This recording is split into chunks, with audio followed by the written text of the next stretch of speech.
Hi guys, in this video I will show you how to unbox your Samsung Galaxy A7, the blue version.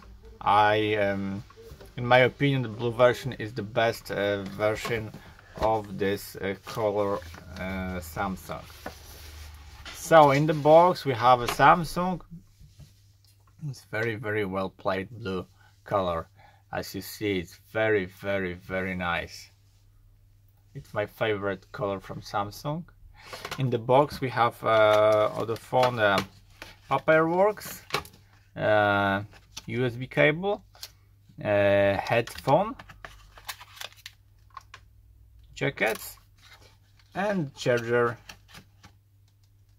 But it's not fast charger, it's the standard charger, and the tool to open the SIM card. So that's all from the box.